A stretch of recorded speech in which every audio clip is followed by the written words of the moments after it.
Voluntary enslavement. These are the words Ichiro Oda, the world's most successful manga artist, used when describing what it's like to work in the manga industry. Extreme workloads, never-ending deadlines, and relentless pressure from publishers and fans to never take breaks are just a few of the reasons many of the creators behind your favorite manga have serious mental and physical health issues, or in the worst cases have even passed away. In today's episode, we are going to dive deep into the dark side of being a manga artist via an analysis of the cruel practices of the industry, the role the fans themselves play in the destruction of their favorite mangaka, and by dissecting 3 heartbreaking true stories of famous artists who became victims of their own manga success. As fans, we often find ourselves excitedly waiting for the next chapter of our favorite manga, sometimes even wishing it would come out faster. But what we don't always think about is how insanely tough it is to create those chapters. Being a manga artist takes a mix of creativity, focus,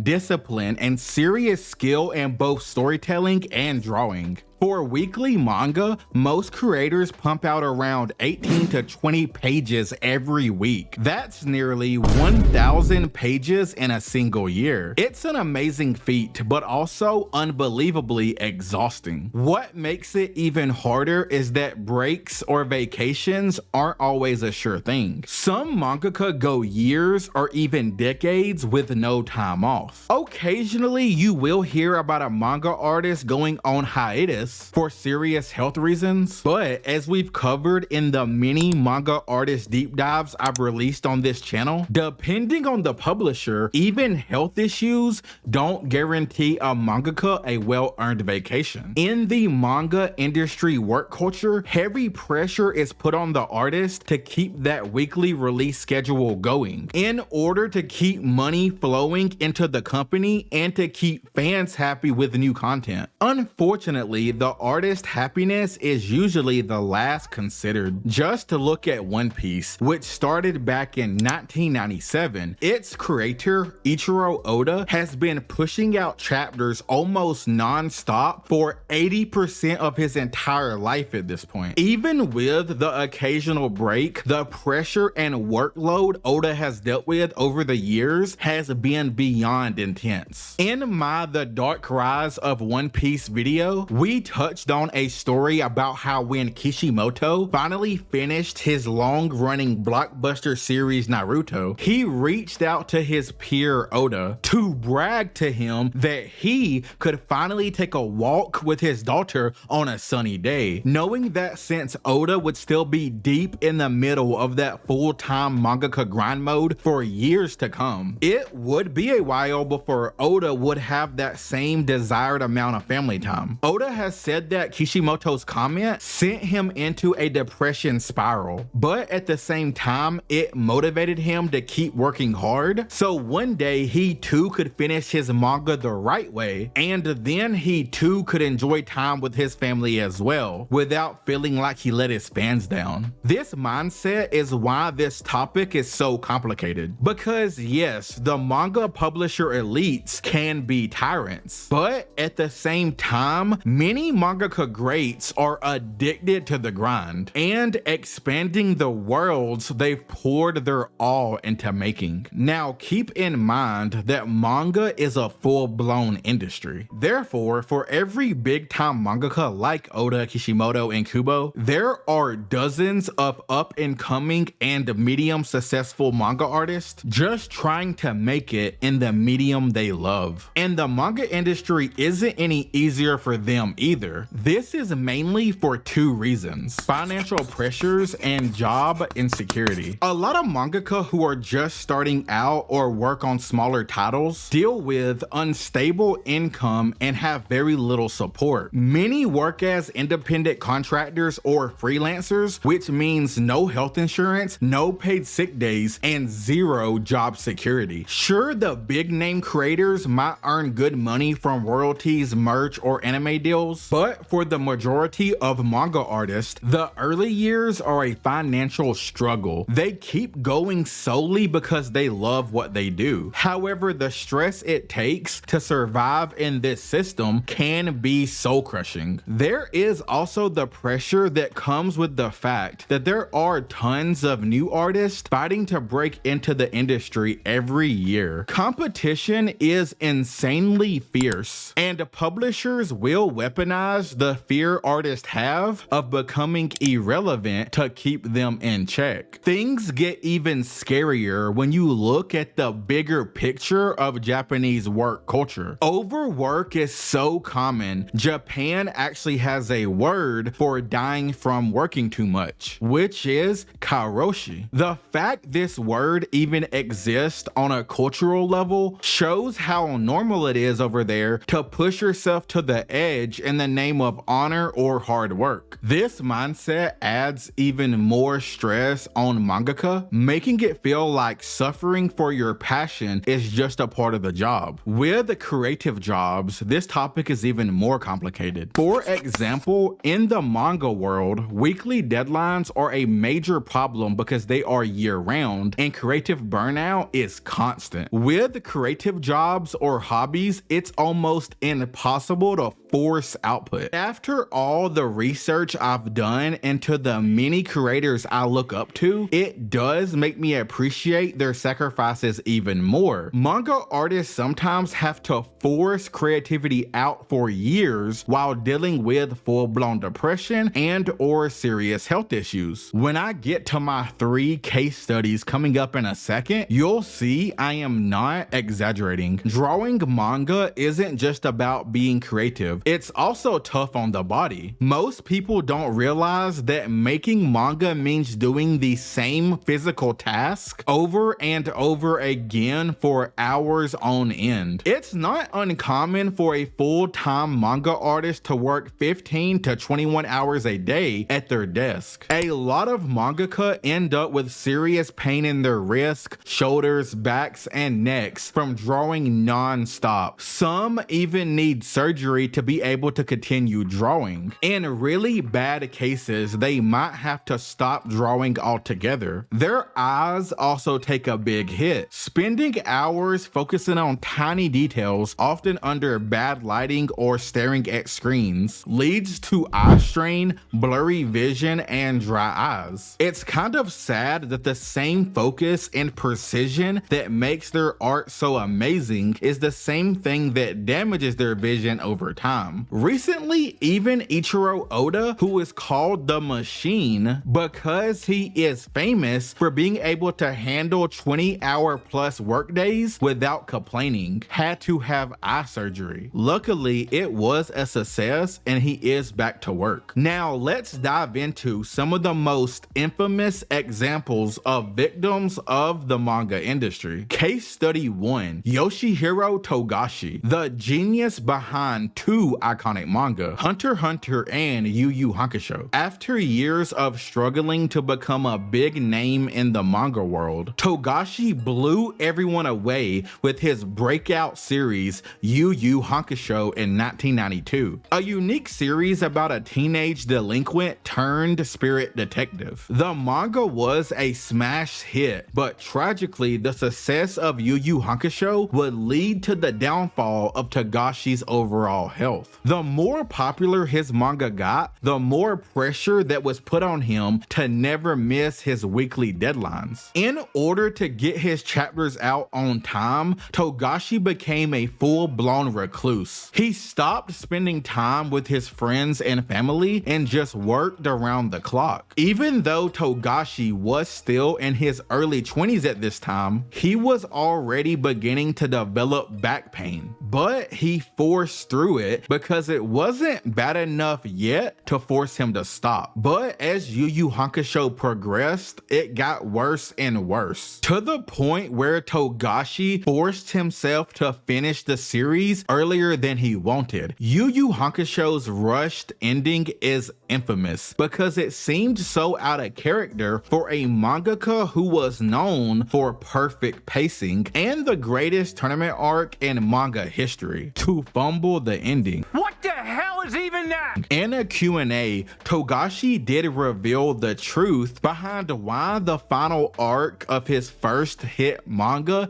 seemed rushed. Togashi admitted that for a large percentage of the runtime of Yu Yu Hakusho, he was battling his publishers to get later deadlines, so that he had time to recover his mind and body from the damage his relentless work schedule had caused. But they straight up refused. At a certain point, his stress levels had surpassed his will to work. So he forced a break by finishing his manga faster than he wanted, which freed him from his publishers. Years later, Togashi said he still loves Yu Yu Hakusho and admitted that to this day, ending it the way he did is one of his life's regrets. After a while, Togashi would return to the manga world and eventually drop what many consider his magnum opus with Hunter x Hunter. But while it became his masterpiece, it also turned into his curse. Togashi has battled severe chronic back pain ever since. And even though now he has enough notoriety and willpower to take as many hiatuses as he needs, it's too late. His back pain has gotten so bad that he can only draw while lying down, and sometimes he even needs help to shower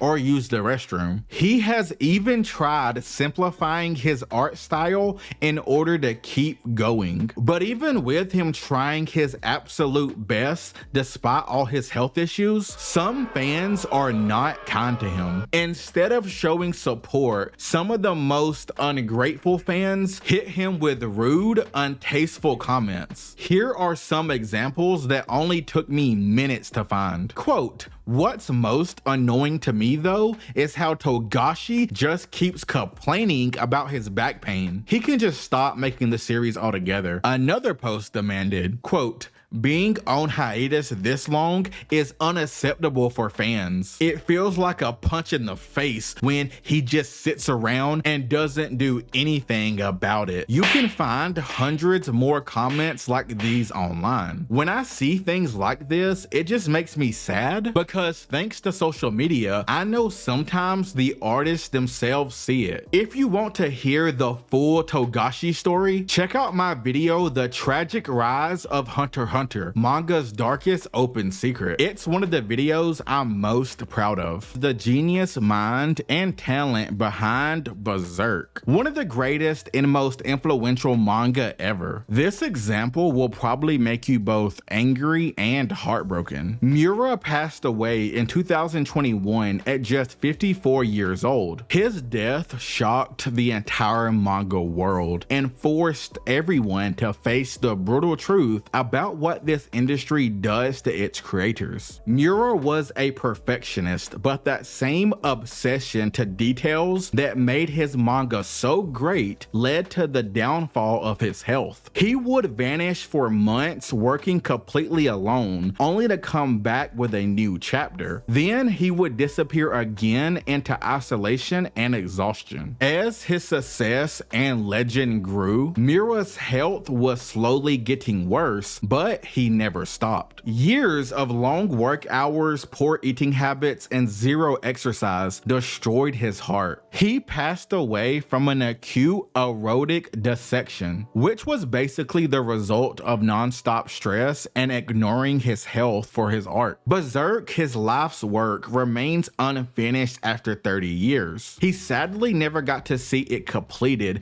because the industry literally worked him to death. Creating art good enough to earn you superfans is a blessing and a curse. And sadly, this would be proven again when some fans cared more about the manga's future than the fact that a real person died trying to bring it to life. Of course, this wasn't all fans. Miura received millions of blessings and prayers from around the world. Okay, so the story behind the case study 3 was super important for me to add because I wanted to show it's not just the Japanese manga industry that has a dark side, but really just any major corporation that puts profits over their employees. Plus, I was just really impressed with how this next artist handled the aftermath of her tragedy. Roxana is the Korean webcomic creator behind the hit series How to Protect the Heroine's Older Brother. In 2022, Roxana had been requesting time off from work because she was pregnant. However, her break was repeatedly denied by her boss because her boss wanted more chapters of her webcomic since it was growing in popularity. Tragedy would strike when Roxana suffered a miscarriage caused by overwork and extreme stress. She was bleeding so badly that she fainted and had to be rushed to the hospital, yet the company still pressured her to keep working even while in recovery. You have to understand, this type of event doesn't just cause physical damage, but extreme emotional damage as well. Roxana had been dealing with the changes pregnancy does to her body, was forced to overwork during that process, only sleeping 2 hours each night, all to not lose her job so she could afford to provide for her child. A child that she would tragically lose because of said job. And after all of this, her job still didn't feel like she earned a break. But here's where things get even more evil. That same boss who denied Roxana time off herself got pregnant